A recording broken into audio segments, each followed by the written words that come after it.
So when people think about vintage lenses, they usually think about lenses like these. It's old, fully manual, has an aperture ring, no electronics, these kind of lenses. But what about autofocus vintage lenses?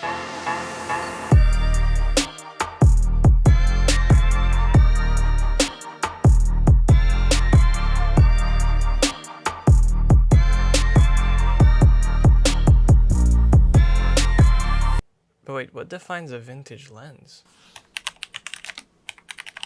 The year or place in which wine, especially wine of high quality, was produced.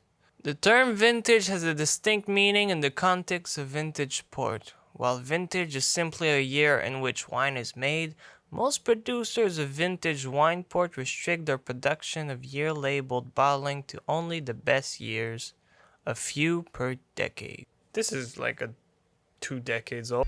So the story behind this lens is that my sister was given this old film camera. Now, because I'm the camera nerd in the family, I ended up inheriting the camera. So what caught me off guard was that this lens was using an EF lens natively, but it was still using film. Now today's autofocus technology has reached a point in which the camera literally does the work for you. It's crazy fast, it's crazy reliable, and to be honest, some people only use autofocus. Vloggers are actually a great example of that. With that being said, let's answer this question.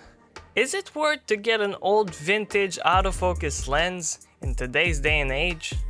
To do that, I'll need to test out this lens. Now, I could be using this old camera, but the batteries are dead and I don't actually own spares. But I'm guessing that if you want to be using this lens in today's day and age, you're probably going to be using a modern camera. So today, my test subject is going to be this Panasonic Lumix G7. Now, the Panasonic Lumix G7 doesn't actually have an EF mount, but with this Viltrox speed booster, you can actually adapt EF lenses on it. You can adapt this lens to this camera and hopefully make it work like it was supposed to.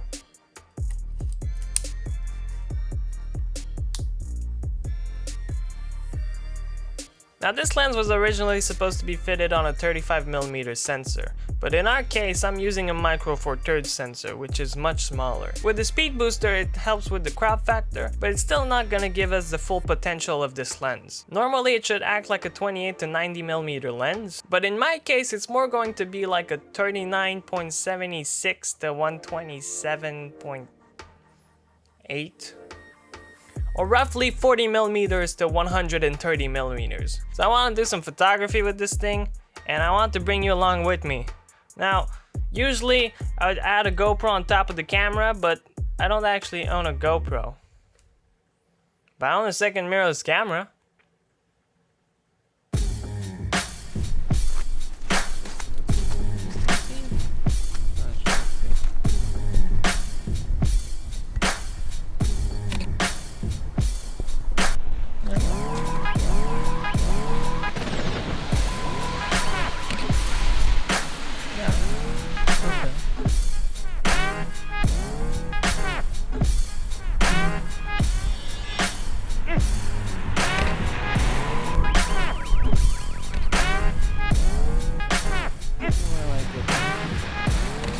This is an interesting looking tree.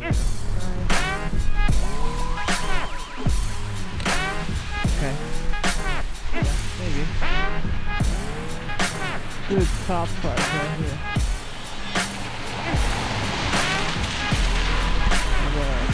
Right side.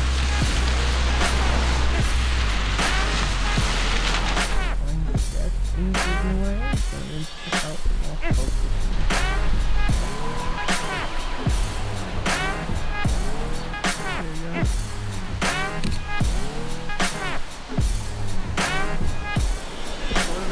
True.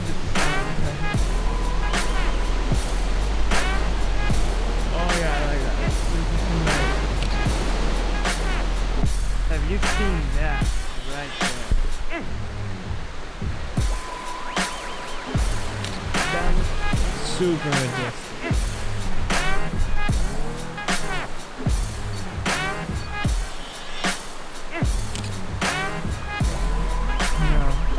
You don't really see the bokeh ball though.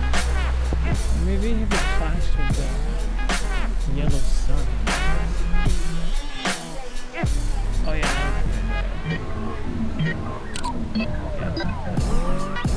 So even for an old lens, the autofocus was still quite fast and reliable. It was good enough for me to be used outside, and I was quite surprised by that considering that it's an old vintage autofocus lens. So the autofocus is actually quite loud. It's not a traditional focus by wire lens, but still, it worked and it did its job.